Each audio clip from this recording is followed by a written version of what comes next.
Okay नमस्कार दोस्तों, मेरा नाम है महेंद्र खींची और ये है मेरा पहला पॉडकास्ट जिसके लिए मैं कई साल से मेहनत कर रहा हूँ और कई महीनों से मैं सोच रहा हूँ आऊँ। तो फाइनली मैं स्टार्ट कर रहा हूँ मेरा पहला पॉडकास्ट और मेरे साथ जुड़े हैं मेरे अजीज मित्र मोहित चोपड़ा, जिनकी शुरुआत आज से 8 साल पहले हुई थी लगभग, और इन्होंने अपनी लाइफ में बहुत सारा स्ट्रगल किया है और बहुत सारी अब जो सक्सेस है इनके पास। तो हम जानेंगे इनकी लाइफ के बारे में कि कैसे इन्होंने शुरुआत की है। तो मोहित जी, श्री संचिया इलेक्ट्रॉनिक, हालांकि ये नाम हर कोई इंसान जानता है, एक ग्रेट एंटरप्रेन्योर मैं बोल सकता हूँ आज की लैंग्वेज में। तो 8 साल हो गए, तो ये बताइए कि आप 8 साल पहले क्या करते थे? आपके माइंड में यही था इलेक्ट्रॉनिक करना या फिर इधर उधर कुछ और करते थे, फिर इलेक्ट्रॉनिक में सेटअप हुआ, कैसे? सबसे पहले तो मैं मेरे सारे दोस्तों को नमस्कार करूंगा और इसके बाद मैं बताऊंगा कि जो मेरी इलेक्ट्रॉनिक्स की जर्नी है वो इस तरह से स्टार्ट नहीं हुई। हालांकि मेरा पेरेंटल बोल सकते हैं कि इलेक्ट्रॉनिक्स का बिजनेस है। जैसे मेरे दादाजी जो है 1966 से जो है फिलिप्स रेडियो के टाइम से हमारी फैमिली वर्क कर रही है और मेरे अंकल ताऊ जी सबका यही बिज़नेस है। अनफॉर्चुनेटली कुछ रीजंस ऐसे थे कि मेरे पापा का जो है उस लेवल का सेटअप नहीं हो पाया था, जिसकी वजह से बीच में डिसकंटिन्यू कर लिया था। तो क्या पापा ने मतलब लॉस खाया था या फिर कैसा कुछ नहीं था? ऐसा कुछ नहीं था। लॉस कुछ फैमिली रीजंस भी थे, कुछ लॉसेस बोले तो बिजनेस होता है तो ऑब्वियसली प्रॉफिट एंड लॉस दोनों में से प्रॉफिट एंड लॉस भी थे। अब लॉस को लॉस ही गिना जाएगा क्योंकि वो किस रीजन से था वो मैटर नहीं करता। तो फैमिली रीजंस बहुत सारे थे उसके अंदर, प्रॉपर डिवाइडेशन नहीं होना फैमिली का वगैरह, ऐसे बहुत सारे रीजंस थे। बट ये सारी चीज़ें मेरे लिए मैटर नहीं करती थी। मेरा एक ही माइंडसेट था जब से मतलब मेरे को आपने कौन सी एज से बिजनेस जॉब करना स्टार्ट किया?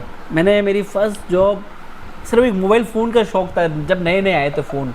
तब मैं शायद 2006 की बात होगी। जब आप कितने साल के थे उस टाइम? उस टाइम ऑलमोस्ट 13 साल का। अच्छा 13 साल में आपने जॉब करना स्टार्ट किया? रीज़न था, टारगेट था कि मोबाइल चाहिए था। ओके, तो 13 साल में आप ऑलमोस्ट कितना अर्न करते थे? सैलरी क्या होगी? ऑलमोस्ट उस टाइम 1500-1600 रुपए की सैलरी, मतलब अच्छा 1500-1600 रुपए की एग्जैक्टली 1500-1600 रुपए का एक मोबाइल आया करता था रिलायंस का। उस टाइम में नए लॉन्च हुए थे। तो मैं क्या टेक्नोलॉजी के बेस में मतलब मैं हमेशा फीचर्स एंड गैजेट्स के बीच में हमेशा एडवांस रहा था अपने टाइम के अंदर। जैसे ही मोबाइल आता था तो मेरे को हर एक मोबाइल चलाने का, उसे देखने का, उसे समझने का बड़ा यूज शौक था। और अभी मैं बात करूँ तो अभी आपके पास ओवरऑल टोटल शोरूम्स में कितना का स्टाफ है? टोटल कितने लोगों को आपने जॉब दी है? ऑलमोस्ट डायरेक्ट इनडायरेक्ट अगर मैं बात करूँ, मेरे बाड़मेर बालोतरा वाले शोरूम को मिला के ऑलमोस्ट 35 का स्टाफ है आपका जी, जिसमें कंपनी से कंपनी से भी ज्वाइनिंग करवा रखी है हमने। मेरा खुद का डायरेक्ट भी समझ लो, फाइनेंस कंपनी के थ्रू भी है। मतलब मेरे शोरूम में ऑल टाइम बाड़मेर बालोतरा मिला के 35 तो मैं बोल सकता हूँ कि 1500 रुपये में जॉब करने वाला मोहित चोपड़ा जब आज 35 की टीम बना के 2 शोरूम हैंडल कर सकता है, तो क्या कोई भी इंसान मेहनत करे तो क्या एक ग्रेट एंटरप्रेन्योर बन सकता है, एक सक्सेसफुल बिजनेसमैन बन सकता है? क्या अपनी लाइफ वो चेंज कर सकता है वो सब भुला के, अगर वो खुद मेहनत करना चाहे तो? सबसे पहले एक ही चीज़ है कि आपके गोल सेट होने चाहिए। मेनली क्या होता है ना कि गोल सेट नहीं होते लोगों के। आज जैसे मैंने कहा कि नहीं मैं कहीं जॉब कर रहा हूँ, मेरे पास में पैसा नहीं है। हालांकि मैं आपको ये भी बताऊंगा, जब मैंने बिज़नेस स्टार्ट किया था तब मेरे पास में जो फाइनेंशियली कंडीशन है मेरी इतनी थी नहीं कि मैं शोरूम छोड़ के एक छोटी सी शॉप भी स्टार्ट कर सकूँ। बट वो कुछ लोगों के सपोर्ट्स वगैरह इस तरह के थे। तो किस तरह शुरुआत किस तरह से हुई, कितने से हुई? शुरुआत देखो ऐसा था कि जब मैं 13 साल का था ना, तब एक टारगेट था कि मेरे को मोबाइल चाहिए। अच्छा। तो जब मोबाइल आया ना, तो मोबाइल आने के बाद में ऐसा लगा कि यार मतलब ज़िंदगी के अंदर बहुत सारी चीज़ें हैं। तो मैं पढ़ाई से फोकस हट गया मेरा पूरा। मैं पढ़ाई करने में इंटरेस्टेड नहीं था। हालांकि मेरे को मेरे परिवार वाले, मेरे टीचर्स जो भी मिलते हैं मेरे को बताते हैं कि तू इतना इंटेलिजेंट था कि जब तू पढ़ाई नहीं करता था उसके बाद में तेरे ना मतलब फर्स्ट डिवीज़न के मार्क्स बन जाते थे, सेकंड डिवीज़न, फर्स्ट डिवीज़न में बिना पढ़े लिखे। यानी इवन मेरे साथ में ये कंडीशन थी, एग्ज़ाम के दिनों में मैं क्रिकेट खेलता था। तो ऐसी सिचुएशन में भी जो है मेरे अच्छे खासे मार्क्स बन जाते थे। बट मेरा फोकस वहाँ से डाइवर्ट हो गया कि मेरे को स्टडी नहीं करनी है, तो मेरे को बिजनेस करना है। कह सकते हैं कि एक गवर्नमेंट एम्प्लॉय से ज़्यादा अर्न करते होंगे? देखो जिसको लिमिटेशन में रहना है ना उसको गवर्नमेंट जॉब करनी चाहिए। जिसको अनलिमिटेड अर्निंग करनी है, जिसके शौक अनलिमिटेड होते हैं ना, उसके लिए मैं तो कहता हूँ चाहे वो जॉब करे, जॉब में इतनी अपॉर्चुनिटी है। मेरे यहाँ पे एक स्टाफ है, ठीक है, वो किसी ब्रांड से लगे हुए हैं, वो जितनी मेहनत करता है उसकी सैलरी इतनी आती है। अगर वो मेहनत नहीं करेगा तो उसको फिक्स 15-20 हज़ार रुपये की सैलरी आएगी। अगर वो मेहनत करता है तो उसको 50,000, 60,000, 70,000, लाख रुपए तक की भी सैलरी तो आती है। आप अपने जैसे स्टाफ वर्ड तो नहीं बोल सकते हैं ना, आप समझ लो कि आप अपने जो क्रू मेंबर हैं ना आपकी Exactly. फैमिली के, मतलब संचयमा फैमिली से, जो आप 24 घंटे आप यही काम इलेक्ट्रॉनिक का पूरा ध्यान देते हो, तो क्या लड़के ऐसे फैमिली मेंबर मानते हो आप चाहते हो कि हर यंगस्टर आगे बढ़े? आप कितना सपोर्ट करते हो, कितने लेवल मेरी तरफ से मेरी टीम के जितने भी मेंबर्स हैं, आप कभी भी रैंडमली किसी से भी बात करेंगे ना, मैं इतना श्योर हूँ कि आपको हमेशा वो फील ही नहीं आएगा कि वो एक स्टाफ की तरह है।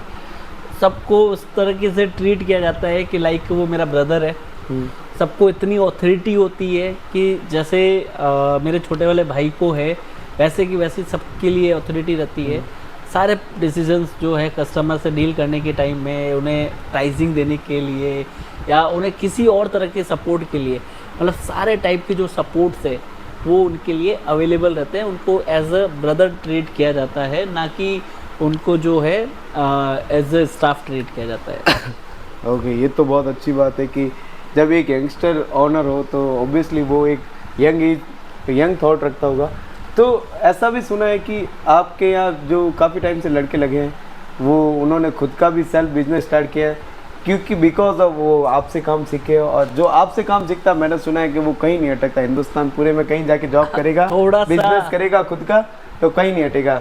तो मेरे यहाँ पे एक्चुअली क्या है, जॉब करने के टाइम पे एक छोटी सी चीज़ है, हो सकता है बहुत लोग आए मेरे यहाँ पे अनसेटिस्फाइड होके भी गए, रीज़न डेट कि मेरे यहाँ पे वो बोलते हैं कि वर्कलोड ज़्यादा है। मैं हर किसी को भी, मेरे यहाँ पे एक हेल्पर भी है ना, तो आपको एक मल्टी टैलेंटेड मिलेगा। मेरे यहाँ पे ऐसे ऐसे लोग आए हैं जिन्हें शायद अच्छे ढंग से बोलना भी नहीं आता था, और बोलना सीखे हैं। आज की डेट में वो अच्छे सेल्समैन हैं, अच्छे वक्ता बन चुके हैं, कस्टमर से टॉकिंग में अच्छा हो गया, हर किसी से बात कर सकते हैं। हो सकता है उनका एजुकेशन लेवल बहुत नाक के बराबर का है, बट आज की डेट में अगर आप उनसे बात करोगे ना, तो आपको वो बंदा ग्रेजुएशन किए हुए से कम नहीं लगेगा। रीज़न डेट कि हम लोग मेरी टीम के सारे मेंबर को, चाहे वो झाड़ू निकालने वाला, साफ सफाई करने वाला छोटा सा हेल्पर ही क्यों ना हो, बट उसको भी ऐसे ट्रीट किया जाता है कि वो फ्यूचर में हमारे यहाँ रह के वो इतनी ग्रोथ कर सकता है कि फ्यूचर में वो कभी कहीं पे भी जाएगा ना, तो वो एज अ जो रूटीन वे में होता है, जो आज का टाइम है जिसमें बेसिक चीज़ें आनी चाहिए, बोलना, लिखना, जवाब देना, उसमें वो कहीं भी नहीं अटकेगा। तो आप बाकी सारे यंगस्टर को क्या कहना चाहते हैं जो या तो ग्रेजुएट होने के बाद बोलते हैं कि यार जॉब नहीं है, या जैसे लोग बोलते हैं कि बहुत ज़्यादा बेरोज़गारी है? तो आपका मानना है कि बेरोज़गारी लिटरली है, या फिर आदमी कुछ भी करके अर्न तो कर ही सकता है? ऑब्वियसली मुझे नहीं लगता है कि हिंदुस्तान के अंदर किसी काम की कमी है। मैं ये मानता हूँ कि हिंदुस्तान के अंदर इतना काम है ना कि सिर्फ करने वाले की इच्छा होनी चाहिए। इच्छा क्या होनी चाहिए? इच्छा सिर्फ इतनी सी होनी चाहिए कि मुझे काम करना है। मतलब जब बिज़नेस स्टार्ट किया ना, लिटरली ये 100% फैक्ट है कि मेरे पास में पैसा नहीं था। गवर्नमेंट की स्कीम्स थी, कुछ वहाँ से मेरे को लोन मिल गया, कुछ इधर उधर से करके पैसा अरेंज कर लिया, कुछ जिनसे मैं मटेरियल खरीदता हूँ उनसे थोड़ा सा अच्छा सा सपोर्ट मिल गया। तो ऐसे करके जो है मैंने एक बिज़नेस स्टार्ट किया। जब मैंने बिज़नेस स्टार्ट किया तो बहुत सारे चैलेंजेस थे, प्राइस को लेके, पैसों को लेके, स्टाफ टीम सबको। मैंने सुना आपने बिजनेस स्टार्ट करने से पहले एक कार बाई की थी। जी 100%। मैंने जिस टाइम ऐसा था कि लोग बोलते थे कि इसके पास तो कुछ है ही नहीं, कार कहाँ से लेके आ गया, 10-12 लाख की शायद होंडा अमेज आपने परचेज की। होंडा अमेज तो वो कार बाई करने का मेरे को अभी तक लॉजिक नहीं समझ में आया कि जब आप पूरे सेटअप भी नहीं था आपके पास, तो आपने पहले कार ली, उसका रीज़न क्या था? देखो, कार मैं जब ना शोरूम स्टार्ट नहीं किया ना, उससे पहले मैं एक सप्लाई बिजनेस के अंदर काम करता था। कुछ प्राइवेट कंपनीज थी जिनके अंदर मैं टेंडर को फिल करता था। मैं खुद जाता था वहाँ पे, उधर सप्लाई करता था। उनको जो रिक्वायरमेंट होती थी ना, मैं उनको वो सारी रिक्वायरमेंट देता था। उस टाइम में मेरे पास में ये सिचुएशन थी कि मेरे पास में खुद का 1 रुपये का भी स्टॉक नहीं होता था। ओके। मैं जब जाता था ना उस कंपनी के अंदर, तो वहाँ पे मेरे को बोलते कि आप ये वाला माल सप्लाई कर देंगे। मैं कहता हाँ कर दूंगा। तो जब फिर मैं वो अरेंजमेंट कैसे होता था? यहाँ मिल जाता था बाड़मेर? वो सारी अरेंजमेंट हम लोकली कर लेते थे, बाहर से कर लेते थे। अच्छा। तो जो कार बाय करने का रीज़न था ना, वो सबसे पहला रीज़न यही था कि मैं जिन प्राइवेट कंपनीज में जाता था ना, वहाँ पे क्या इमेज फैक्टर काम करता था कि आपका जो वेंडर है वो कितना पावरफुल है। तो कुछ चीज़ें बिजनेस में ऐसी होती है जिनको मतलब आपको दिखाना था कि हाँ भाई शो मैं करना हूँ जरूरी होता powerful है और- कि सामने वाले को आपकी कैपेबिलिटी दिखानी होती है कि आप काम कर सकते हो। तो Exactly. मतलब आपको कार- दिखाना था कि मैं आप जो Exactly. ऑर्डर बोलोगे मैं हिंदुस्तान से कहीं से भी लाके आपको दे दूंगा। Exactly. और उनको ऐसा लगना चाहिए कि बंदा गाड़ी में आया है तो मतलब इसके पास एग्जैक्टली कुछ तो प्रोफेशन से। हाँ प्रोफेशन। क्योंकि अगर मैं एक आज मल्टीनेशनल प्राइवेट कंपनी के अंदर जा रहा हूँ और अगर मैं बाइक लेके जाऊंगा या एक्टिवा लेके जाऊंगा ना, तो वो एक कैटर की बात होती है। क्योंकि बड़ी कंपनी के साथ में डील करने के लिए भी अगर मेरे को उनसे बड़े प्रोजेक्ट्स चाहिए, तो सबसे पहले आपका ड्रेसिंग सेंस देखा जाता है, सबसे पहले आपके आने जाने के साधन देखे जाते साधन देखे हैं। जाते तो ये सारे जो ये एक्चुअली मतलब लोग कहते हैं कि इन सारी चीज़ों से मैटर नहीं करता, लेकिन मैं कहता हूँ ये चीज़ें बहुत मैटर करती है। क्योंकि सामने वाला आपका प्रोफेशन देख के, आपकी पर्सनैलिटी देख के, आपके फीचर्स देख के आपको ऑर्डर देगा। जब आप सेल्समैन बनते हो तो सबसे पहले आपको खुद को बेचना आना चाहिए। आना चाहिए। जब तक आप खुद को नहीं बेच सकते हो तो आप कुछ भी नहीं बेच सकते तो हो। इसके लिए आपको बहुत ट्रोलिंग भी मिली होगी। बहुत कि सारे लोग कुछ है ही नहीं, पहले ही गाड़ी ले ली, कैसे खूब है, क्या खूब लोग। करेगा? इवन मेरे फैमिली के अंदर मेरे को बहुत सारे लोगों ने बोला दिखाने हाँ, के लिए होगा, कि ऐसा नहीं है वैसा क्या नहीं है। करेगा, हाँ, दिखाने के लिए एग्जैक्टली बहुत सारे कैसे पैसे भरेगा, ऐसा भी कुछ हुआ होगा? बहुत सारे लोगों ने बोला, लेकिन टचवुड ऊपर वाले के साथ है। वो गाड़ी आज भी है बिल्कुल, वो मेरी लकी गाड़ी है इसलिए। और इसके बाद आपने दूसरी भी गाड़ी ले ली अभी? एग्जैक्टली दूसरी और गाड़ी अभी ली। आप कुछ और लेने का भी सोच रहे हो गाड़ी? अगर भगवान ने साथ दिया तो जरूर कुछ और भी लेंगे और अच्छे सेटअप्स भी करेंगे। फ्यूचर में बहुत अच्छी प्लानिंग भी है हमारे पास में। आने वाले टाइम में हम लोग बहुत अच्छे शोरूम्स भी प्लान करने वाले हैं। तो ऐसा भी हुआ है कि बीच में बहुत सारे ह्यूमर बोलते हैं ना कि जब कोई आगे बढ़ता है तो ह्यूमर्स बहुत फैलते हैं, तो आपके साथ भी ऐसा सुनने में आया था कि बहुत बार। मोहित चोपड़ा ऐसा करता है, मोहित चोपड़ा ऐसा करता है, मोहित मतलब मेरे को नहीं लगता कि कुछ स्कैम किया या फिर ऐसा exactly, कुछ बहुत सारे फर्जीवाड़ा? इतनी नेगेटिविटी आई थी। ये क्यों मतलब ऐसा तो क्यों? एक चीज बताता हूँ, हमेशा है ना टांग खिंचाई उसकी की जाती है जो आगे बढ़ने की कोशिश करता है। ये तो होता ही जो बैठा रहता है ना, तो उसको पता है वो इक्वल लेवल में बैठा है, उसको क्या कोई क्यों छेड़ेगा? है। सही बात जिसको आगे बढ़ने की चाह ही नहीं है, जो ऊपर चढ़ेगा ना तो उसकी टांग नीचे लटकती है, उसको खींचा जाएगा। लेकिन जो जमीन पे ही है उसको कहाँ से खींचे? वो ऑलरेडी जमीन पे है, तो उसको नहीं खींचा जाएगा। तो यही कारण है। तो जब जो लोग मेरे से पहले बिजनेस में थे, जिनके पास में अच्छा खासा पैसा था, वो लोग इस तरह से जो है बिजनेस नहीं कर पाए। और मैं एक नॉन प्रोफेशनल एरिया में मेरा सेटअप होने के बाद में लोग मेरे साथ में जुड़े, मेरा कस्टमर बेस बड़ा होता गया, लोगों का हम पे ट्रस्ट बढ़ा, मतलब लोग चाह के चल के हमारे यहाँ आने लगे। और जो मेरा शोरूम का लोकेशन है बाड़मेर का, शायद अगर कोई फर्स्ट टाइम आ जाए तो वो डायरेक्टली मेरे शोरूम नहीं पहुँच सकता है विदाउट गूगल मैप। अच्छा। तो उस चीज़ के लिए अगर आज यहाँ पे इतना मेरा कस्टमर बेस है, आज 8 सालों में ज़्यादा नहीं तो 30-35 हज़ार कस्टमर का डेटा बनाया हमने। कुल मिला के मतलब आपकी जो भी आपका शोरूम है वो मार्केट में नहीं है। एक Exactly. ऐसी जगह है जहाँ कोई मार्केट नहीं है। एग्जैक्टली तो आपके शोरूम ने ही वहाँ मार्केट इन्वायरमेंट बनाया मार्केट 100%। अगर आप मेरे वाले एरिया में अगर आके विजिट करोगे ना, तो लोग पहले मकान बनाते थे, अब पहले नीचे दुकान बनाते हैं, फिर ऊपर मकान बनाते हैं। अच्छा, ये आपकी ही देन है कि इस मैं बोल मार्केट सकता हूँ में कि इतना grow इस किया। मार्केट में 7 बजे के बाद में अंधेरा हो जाता था, और आज की डेट में रात को 12 बजे भी आदमी जब निकलता है ना, तो उसको ये नहीं लगता है कि वो किसी ऐसी जगह पे जो रेजिडेंशियल एरिया है।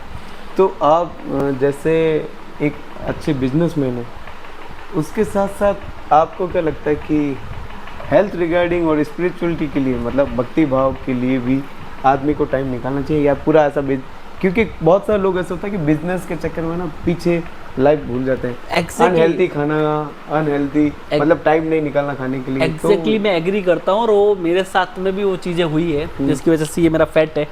क्योंकि बिजनेस में इतना ज़्यादा इन्वॉल्वमेंट है मेरा कि अगर जब मैंने नया नया सेटअप किया था तो 24 घंटे में से 18 से 20 घंटे में काम करता था। रात को 3 बजे से लेके 4 बजे से लेके मेरे सिस्टम ऑन रहते थे, मेरी मेल्स करना, मेरे कोटेशन सेंड करना, सुबह 8 बजे उठ के वापस उसको सप्लाई पे जाना, प्रिंटिंग करना, बिलिंग, ये वो। जब मेरे पास में स्टाफ नहीं हुआ करता था, सारे काम मैं खुद करता था। तो मेरा उस टाइम से वो रूटीन ऐसा बिगड़ने लगा कि मैं अपनी हेल्थ पे फोकस नहीं कर पाया, तो जिसकी वजह से मेरे कुछ फैट्स जो है फैट वगैरह, तो ये उसका रीज़न है। तो मैं कहता हूँ कि आप सारे रूटीन्स बनाओ, लेकिन एक रूटीन ऐसा सेट करो सुबह जल्दी उठने का, और उस जल्दी उठने के साथ में योगा और एक्सरसाइज। ओके, मतलब आपको 1 घंटा, मात्र 1 घंटा अपने रूटीन में से अपने शरीर के लिए देना चाहिए, अपनी बॉडी के लिए देना चाहिए। क्योंकि मैं इस चीज़ से जो है अब मैं ट्राई कर करके भी थक गया हूँ, लेकिन इस चीज़ को रूटीन में लाने में मेरे को इतनी टफनेस रहती है, तो मेरा शेड्यूल मैंने चेंज कर दिया। क्योंकि ऑब्वियसली क्योंकि आप जब 24 घंटे वर्क करते हो, तो एक टाइम बाद आप जब इतना बीमार होते हो, डॉक्टर बोलता है कि भाई आपको 1 महीना रेस्ट करनी पड़ेगी, 2 महीना। एग्जैक्टली, तो वो आपको करनी ही पड़ती है, क्योंकि आपके पास कोई अदर ऑप्शन नहीं होता है। तो इसलिए मतलब मैं इस डेली में एक्सरसाइज करें तो ज़्यादा बेनिफिट, बहुत ज़्यादा सीरियसली बोलना चाहता हूँ कि आप 18 घंटे काम करो, लेकिन 18 घंटे अगर काम कर सकते हो ना, तो आप 19 घंटे, 1 घंटा अपनी बॉडी के लिए भी दे सकते हो।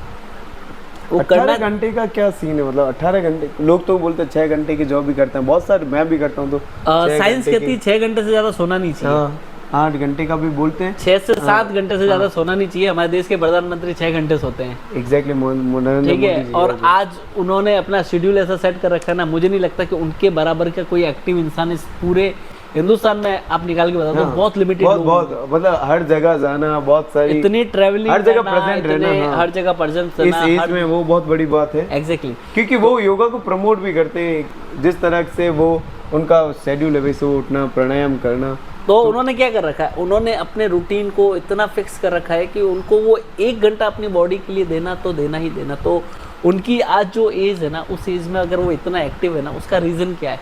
उनका 1 घंटा खुद के लिए। तो अगर आपने भी स्टार्ट किया है एक्सरसाइज करना या मैंने करना? जैसे मेरे साथ में ये दिक्कतें होती रहती है, जैसे ही मेरा सीजन टाइम आता है तो मेरा शेड्यूल चेंज हो जाता है। मैं बाड़मेर बालोतरा आता रहता हूँ, तो मैं फिक्स टाइम नहीं दे पाता हूँ। फिर रात को लेट सोना, सुबह फिर वो वापस उठते ही ऑफिस के लिए भागना, फिर वापस रात रूटीन में आ जाना।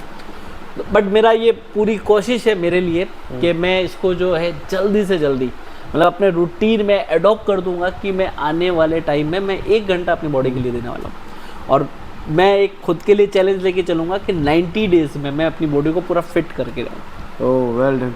90 डेज में मतलब आपको खाने से लेके एक्सरसाइज सब एकदम प्रॉपर, एवरीथिंग फ्रॉम दिस 1 नवंबर तो आई गेट अ चैलेंज, और मैं उसको एक्सेप्ट करूंगा खुद ही, और उसको कंप्लीट करके दिखाऊंगा कि हाँ ये 3 महीने बाद में है। 3 महीने बाद में सेम इसी तरह का एक शो करेंगे जिसमें आपको फिट करके बताऊंगा अपने आप को। Well done. ये तो मैं तो चाहता हूँ कि आप ये करें और बाकी लोगों को भी इंस्पायर करें, जैसे आप बिजनेस ग्रो कर रहे हैं और जिस तरह से अभी देखो, मैं बहुत सारी चीज़ों के लिए मैं बताता हूँ। मेरे माइंड में जैसे बहुत सारी चीज़ें हैं, लोग कहते हैं एंटरप्रेन्योर एग्जैक्टली। आप ठीक है, मैं मानता हूँ कि एंटरप्रेन्योर, चलो मैं आपसे एक क्वेश्चन करता हूँ, आप क्या मानते हो एंटरप्रेन्योर कौन होता है? जो सेल्फ डिपेंडेंट हो, सेल्फ बिजनेसमैन हो, जिसका सेल्फ बिजनेस हो।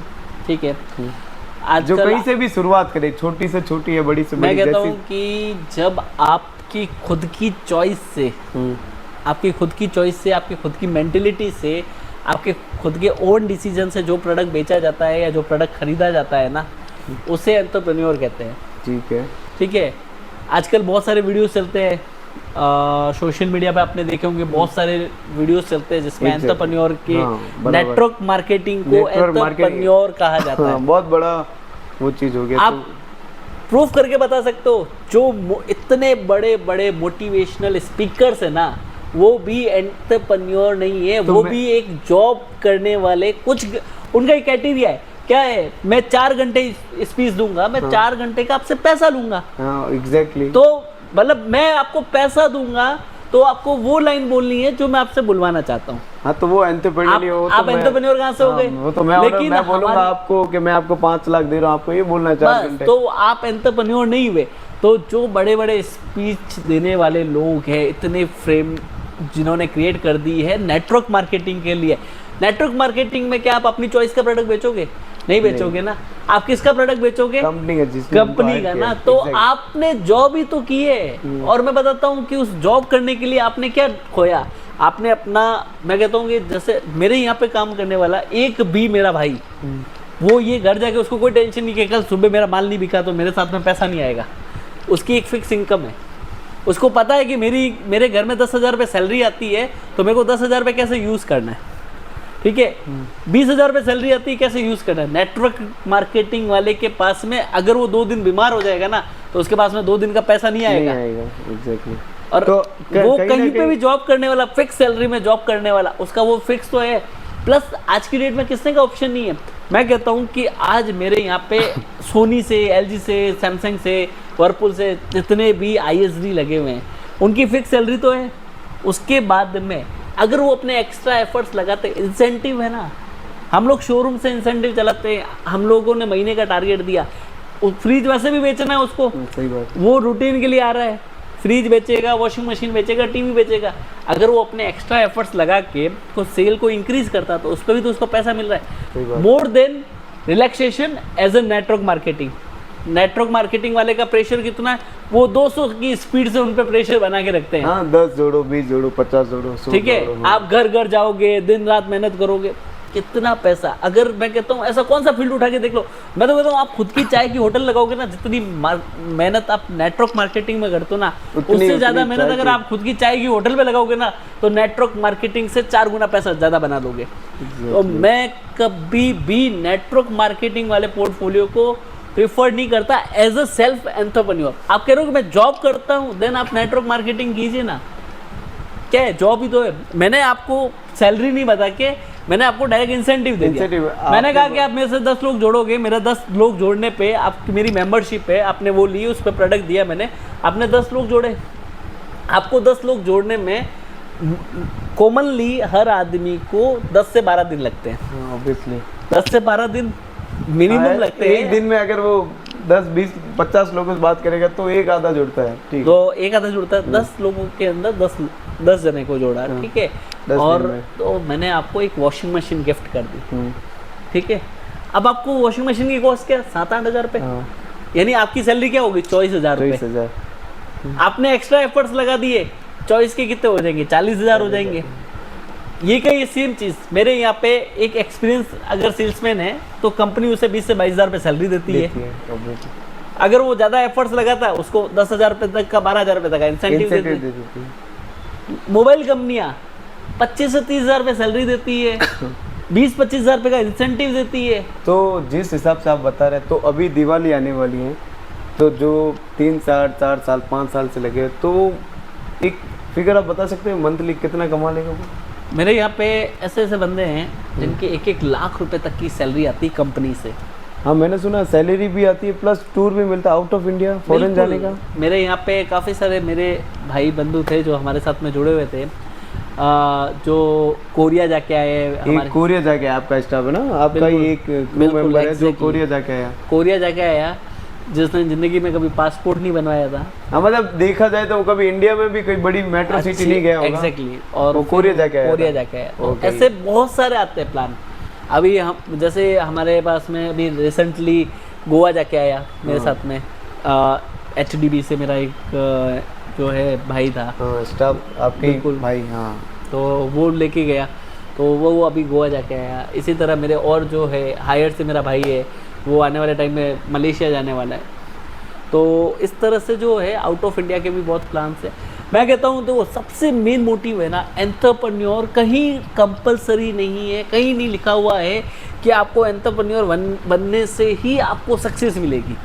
सक्सेस आपका गोल सेट है। एक अकाउंट होना चाहिए, एक अकाउंटेंट, मैं आपको बताता हूँ, एक अकाउंटेंट जो है मतलब लाख रुपए तक की सैलरी अर्न करता है। बराबर। रीजन क्या, उसने अकॉर्डिंग टू टाइम अपना टाइम दिया। पहले जिस दिन वो लगा था ना, मैं ऐसे कई अकाउंटेंट्स को जानता हूँ, जब वो उन्होंने नौकरी ज्वाइन की थी ना, तब हो सकता है उन्होंने 2-5 हज़ार रुपये की नौकरी में ज्वाइनिंग किया होगा, और 10-12 साल में 70,000-80,000 रुपये उनकी सैलरी है। उनका गोल सेट था अकाउंट्स में ही फोकस करना। आज 80,000 रुपये नेटवर्क मार्केटिंग वाले को कमाने में कितनी छींकें आती है, और उस अकाउंटेंट को सिर्फ सिस्टम में जिसमें वो 10 साल से काम कर रहा है, लेजर बनानी और उसको उसके सेटअप पे उसकी उंगलियां चलती है सीधी, क्योंकि उसका एक्सपीरियंस है। ठीक है ना, नेटवर्क मार्केटिंग में आपका एक्सपीरियंस क्या काम आएगा कि कल को उनका प्रोडक्ट चलना बंद हो गया तो आपकी एंटरप्रेन्योरनेस कहाँ जाएगी? वो तो वही कबाड़ हो जाएगी। क्या करोगे आप? कुछ नहीं, फिर वापस आप जीरो से शुरू करोगे, वापस जीरो से, ऑब्वियसली। ठीक है। और जब आप एंटरप्रेन्योर वाले नेटवर्क मार्केटिंग के जब चुंगल में फंसते हो ना, तो मैं आपको बताता हूँ होता क्या है एग्जैक्टली।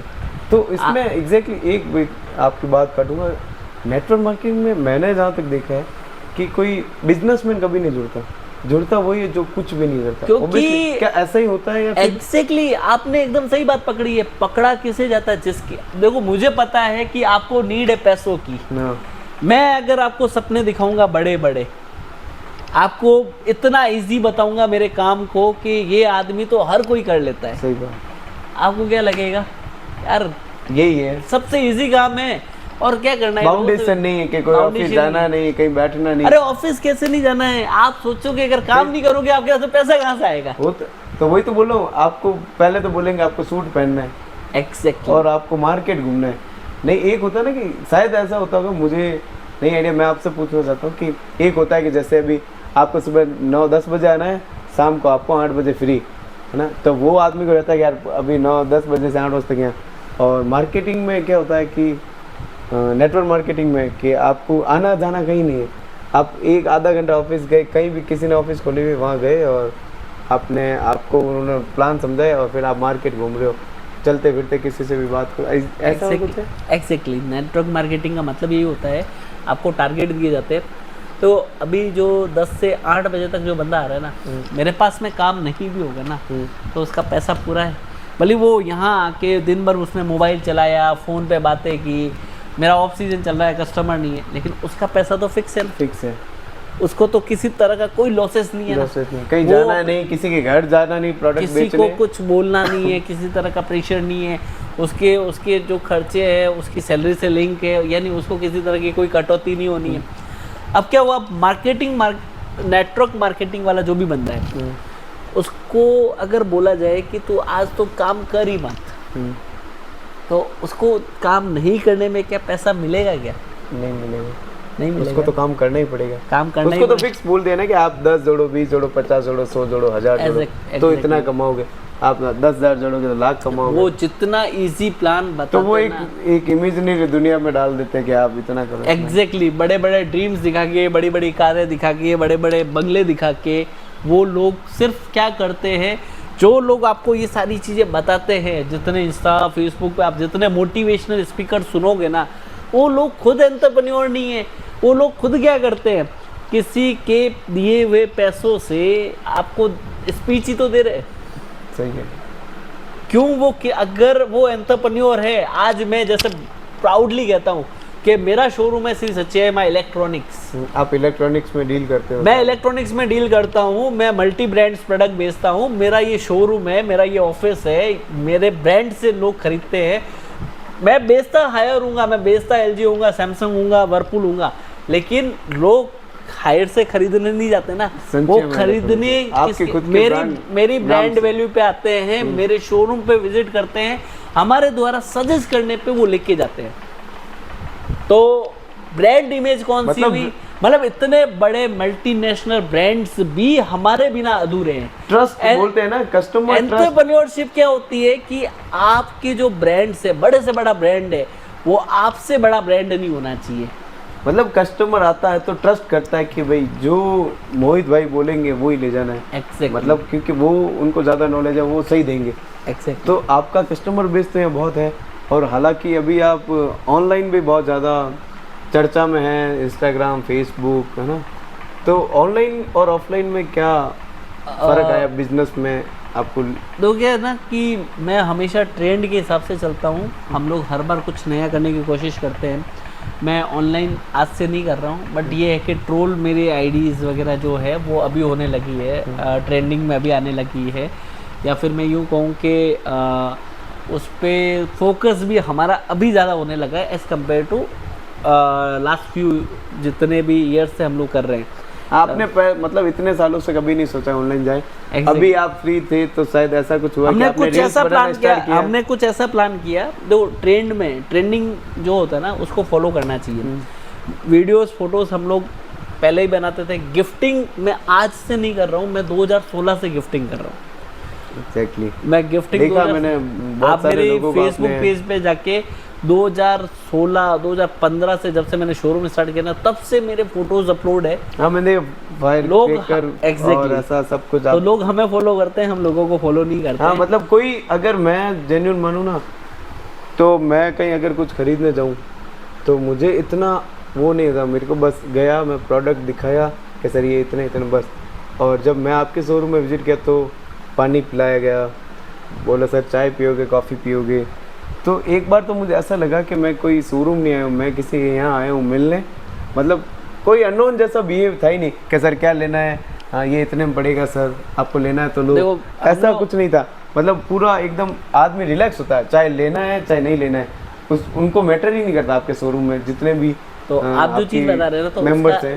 उसका सबसे मेन रीज़न पता है क्या है? हम लोग एक ही टैगलाइन जो यूज़ करते हैं, हम लोग कस्टमर नहीं बनाते, हम लोग रिलेशन बनाते हैं। ये लाइन मुझे बहुत अच्छी लगी कि कस्टमर नहीं रिलेशन बनाते हैं। हम लोग कस्टमर नहीं बनाते, हम लोग रिलेशन बनाते हैं। और मेरी पूरी टीम को इस तरह से एजुकेट किया हुआ है कि आपके घर पे मेहमान आता है ना, आप उससे जिस तरह ट्रीट करते हो ना, वैसे मेरे हर एक कस्टमर से ट्रीट होना चाहिए। मैक्सिमम कोशिश रहती है, कई बार होता है रश ज़्यादा नहीं हो पाता है, बट मेरी पूरी टीम को इसी तरह एजुकेट किया हुआ है कि कस्टमर को fair response, fair deal, fair everything is fair. कुछ भी चीज़ जो है हिडन नहीं होनी चाहिए, कोई भी चीज़ ट्रांसपेरेंट नहीं होनी चाहिए, मतलब हर चीज़ ट्रांसपेरेंट होनी चाहिए, कुछ भी छुपा हुआ नहीं होना चाहिए, रहना चाहिए। जो भी क्लियर एकदम एग्जैक्टली सब कुछ कस्टमर को बोल से के ट्रीट बोलना है। करने का तरीका है बहुत पोलाइट होना चाहिए। कस्टमर जैसे भी कस्टमर सही हो गलत हो, लेकिन आपका बात करने का तरीका उसके साथ में बहुत पोलाइट होना तो चाहिए। वो लाइन एकदम परफेक्ट है कि ग्राहक भगवान होता है, और जो समझ जाता है कि भगवान को कैसे ट्रीट करना, तो वो आदमी सक्सेस होता ही होता आपको पता है ये ग्राहक भगवान होता है लाइन का क्या मीन्स है? वो मैं अभी यही जाना कि आप जिस तरह ट्रीट करते हो कि नहीं, आप अपने घर में जो भगवान रिलेशन बनाते हैं, आप घर में जो भगवान होते हैं उसको क्या करते हो? पूजा उनकी पाठ, हाँ। पूजा करते हो, अर्चना करते हो, ठीक है, ये आपकी श्रद्धा है उनके श्रद्धा लिए। है, obviously। आपको लगता है कि ये हमारी जिंदगी में खुशियाँ लेके हाँ, आएंगे, भक्ति बहुत जरूरी है ना। हाँ, ये खुशियाँ, obviously। आपको लगता है कि ये आपकी ज़िंदगी में खुशियाँ लेके आएंगे। मेरा कस्टमर जब मेरे यहाँ आएगा ना, तो वो 2 पैसे का प्रॉफिट मुझे देगा, मेरी 35 जनों की टीम में वो प्रॉफिट बटेगा, तो वो 35 परिवारों के जो घर से खुशियाँ मिलने वाली है ना, उनकी जो दुआएं आने वाली है ना, तो वो एक कस्टमर भी जो है ना मेरे यहाँ से जो परचेज करके जाता है, वो भगवान से कम नहीं हुआ, क्योंकि वो 35 परिवारों को खुशियाँ दे रहा है। ये बहुत अच्छी बात आपने बोली है कि आज 35 पर कोई भी कस्टमर आता तो सिर्फ आपको नहीं, आपके क्रू मेंबर सबके घर में खुशियाँ दे के जाता है। एग्जैक्टली वो एक कस्टमर नहीं होता, वो एक कस्टमर जो है उन 35 परिवारों से कनेक्टेड होता है। उसकी एक परचेजिंग जो है उस 35 परिवारों को चलाने का काम करती है। तो ये भी एक अच्छा थॉट है और एक अच्छी सोच है। शायद इसी सोच की वजह से आप आज इतना ग्रो किया है और तो इतना नाम है, भगवान का साथ है। और भी एक चीज़ शोरूम में मैंने नोटिस की अभी कि आपके पास इतना सारा ब्रांड है।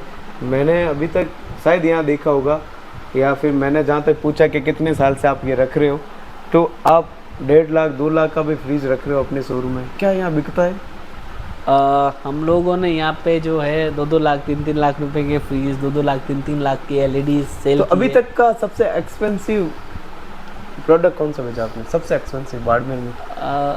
ऐसे बहुत सारे बेचे हैं, मतलब पर्टिकुलर कोई रूटीनली मेरे को याद नहीं होगा। कोई कंपनी को ऐसा ऑर्डर जो अभी तक पूरे राजस्थान में किसी ने नहीं दिया? 75 मतलब इंचेज सबसे बड़ी एलईडी है। 75 इंच के एलईडी दी है हमने, 85 इंच की सोनी की एलईडी, 85 इंच की एलईडी, 85 इंचेस की एलईडी, जिसकी मार्केट वैल्यू होगी करीबन 7-8 लाख रुपए, तो वो भी हमने सेल किया है। इसके अलावा जो है क्या बोलते हैं, हमने जो है साइड बाय साइड फ्रीज है 2-2 लाख रुपए के, 3-3 लाख रुपए के फ्रीज दिए हैं। इसके अलावा हमने जो है एसीज में हम लोग कॉर्पोरेट डील करते हैं, होटल्स में प्रोजेक्ट जितने आते हैं उन प्रोजेक्ट्स में, तो हम हर तरह की डील्स में रहते हैं। मतलब हम लोग किसी भी तरह से मार्केट से डिसकंटिन्यू नहीं होते, मतलब डिसकनेक्टिविटी तो हमें पसंद ही नहीं है। आज मार्केट में ट्रेंड चल रहा है, जैसे ऑफ सीजन आ गया तो हमें लगता है मोबाइल ज़रूरी है, हमने मोबाइल को ऐड कर दिया। मोबाइल मेरा साइड बिजनेस हुआ करता था एक टाइम में, आज की डेट में मेरा प्राइमरी बिजनेस के बराबर आ गया। तो मोबाइल में जहाँ तक आपने बात की, तो मैंने देखा है, जैसे मैंने मोबाइल लिया एक नॉर्मली 30,000 का मोबाइल है ना, तो मार्केट में भी वो 30 में मिल रहे हैं, आप भी 30 में दे रहे हो, पर आप 30 में मुझे ना गिफ्ट भी बहुत सारे दे रहे हो, मुझे ईयरबड दे रहे हो है ना, मुझे वॉच दे रहे हो, तो कम से कम 2,000 की वही हो जाती है, तो मुझे तो 2,000 का फ़ायदा हो ना, 28 में ही पड़ा मेरा मोबाइल। तो ये सब आप कस्टमर के लिए कर रहे हो, और इन सब का मतलब आपने ये कहाँ से सोचा और कैसे आपने तो सोचा कि कस्टमर के लिए आप ये सब करें? देखो, जब मेरा मोबाइल है ना, प्राइमरी बिजनेस नहीं था, मेरा साइड बिजनेस था, तो हम लोग को लगता था कि नहीं यार, मोबाइल में इतनी प्रॉफिटेबिलिटी है नहीं और कस्टमर भी है नहीं। मोबाइल एक ऐसा बिजनेस है वो डिपेंड करता है सारे आपके कस्टमर्स पे। अगर आपकी सेल ज़्यादा है तो आपको कंपनी से परसेंटेज ज़्यादा मिलेंगे, तो मैंने उस परसेंटेज को प्राइस में काटने की बजाय मैंने उसको गिफ्ट में कन्वर्ट कर दिया। एग्जैक्टली। तो अगर मैं कहता हूँ कि कभी मेरे टारगेट पूरे नहीं हुए तो ये सोचूंगा गिफ्ट मेरी तरफ से चला गया, सही बात है, बट मेरे बिजनेस में लॉस नहीं दिखेगा। नहीं लॉस दिखेगा, सही। ठीक है, एक कस्टमर का बोलते हैं ना, भरोसा भी है कि नहीं यार ये पैसे भी सही लेते हैं और गिफ्ट भी देते हैं। तो मैंने देखा है कि बहुत सारी लेडीज़ भी जो बोल सकते हैं कि बहुत एज में भी है, वो भी आते हैं। सुना है कि मतलब 100 किलोमीटर दूर गांव से भी लोग आते हैं, बहुत बहुत दूर से ऐसे कांटेक्ट भी आए हैं जो बाड़मेर के है ही नहीं, तो लेने आपसे मिलने आए हैं। बहुत सारे लोग जो है अभी सोशल मीडिया पे जैसे ही मेरे वीडियोस वायरल होने लगे, तो बहुत सारे लोग जो है मतलब 100 किलोमीटर, 200 किलोमीटर, 300 किलोमीटर से आए हमारे पास में। बहुत सारे लोग तो ऐसे ऐसे थे जो 400 किलोमीटर से सिर्फ मिलने के लिए और शॉपिंग सिर्फ इसलिए करके गए कि उनको सिर्फ मेरे साथ में शॉपिंग करनी थी और वीडियोस बनाना था।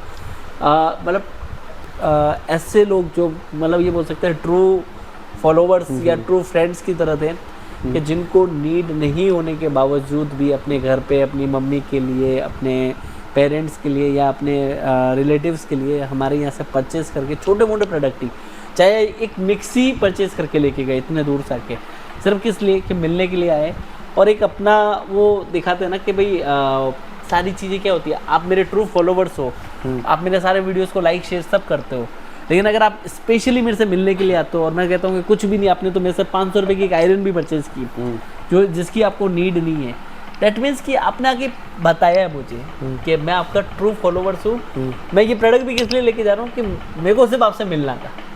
तो ऐसे बहुत सारे फॉलोअर्स मेरे को मिले और उससे मिलने के बाद मेरे को बहुत ज़्यादा अच्छा लगा। तो मेरे को लगा कि नहीं, इन सारी चीज़ों से मेरा जो सोशल मीडिया का जो परिवार है, सोशल मीडिया की जो फैमिली है, वो उधर से मेरे को बहुत प्यार मिल रहा है। तो मेरे को ये सारी चीज़ें अच्छी लगने लगी, तो हम लोगों ने जो है गिफ्टिंग भी स्टार्ट की, बहुत सारे लोगों को गिफ्ट। तो इस बार भी इस ये पॉडकास्ट जो अपन बना रहे हैं, जो अपना मेरा पहला है, तो इस पे भी आप गिफ्ट देंगे? एग्जैक्टली अगर इस ब्रॉडकास्ट पे 1 मिलियन व्यूज आ जाते हैं, तो चाहे हिंदुस्तान के कोई भी कोने में, 1 मिलियन व्यूज आ जाते हैं, तो इसमें जितने कमेंट्स आ रखे होंगे सबकी पर्ची बना के एक डब्बे में डालेंगे और लाइव उस पर्ची को निकालेंगे और एक वीवो का V29 मोबाइल जो है मैं गिफ्ट करूंगा। वीवो का V29 मोबाइल आप गिफ्ट करोगे, जो बेस्ट कमेंट्स में सेलेक्ट होगा। कंडीशन ये है, ये जिस भी दिन, ऐसा नहीं कोई क्राइटेरिया नहीं है कि 2 दिन, 5 दिन, 10 दिन, 15 दिन, मतलब अभी सीजन है, दिवाली के बाद मान लो, अभी भी अगर ये जिस दिन वीडियोस 1 मिलियन व्यू पे टच हो गया तो उसमें जितने कमेंट्स होंगे सबकी पर्ची, अगर एक आदमी ने 4 बार कमेंट किए तो उसकी 4 पर्चियां बना के उस डब्बे में डालेंगे। ओके, तो जितने कमेंट्स आएंगे जिस पर्सन के, उतने ही पर्चियाँ उसके नाम से डली जाएगी, और जिसका भी लक्की में उसमें नाम आया, ऑब्वियसली जिसकी ज़्यादा पर्ची होगी उसका नाम तो आएगा। तो आप ट्राई करो कि आप मोबाइल जीते, और आप इंडिया के किसी भी कोने में क्यों ना हो, 101% आपको वो प्राइज़ आपके घर तक मिलेगा, और हम आपसे कांटेक्ट ज़रूर करेंगे। तो ये इवन मेरा अगर कहीं हिंदुस्तान में कहीं दूर से भी हुआ, मेरे नियर बाय एरिया में नहीं हुआ, तो मेरा बंदा वहाँ पे उनको डिलीवरी करने जाएगा, वीडियो कॉल पे मेरे से बात करवाएगा, उनको gift free of cost, nothing any charges, कोई डिलीवरी चार्जेस नहीं, किसी तरह का कोई चार्जेस नहीं, मेरा बंदा खुद हैंड ओवर करने आएगा आपको। बस करते रहिए कमेंट और हमारे वीडियोस को वायरल कर दीजिए। तो हमारे साथ जुड़े रहें। ये मेरा पहला पॉडकास्ट है, तो हम नेक्स्ट आएंगे उसमें भी हम बहुत अच्छी चर्चा करेंगे। तो ये थे मेरे साथ मोहित चोपड़ा, जिनका इलेक्ट्रॉनिक का बिजनेस है बाड़मेर बालोतरा और ऑनलाइन भी। तो जिस तरह का इनकी शुरुआत थी जीरो से, आज ये इतने बड़े प्लेटफॉर्म पे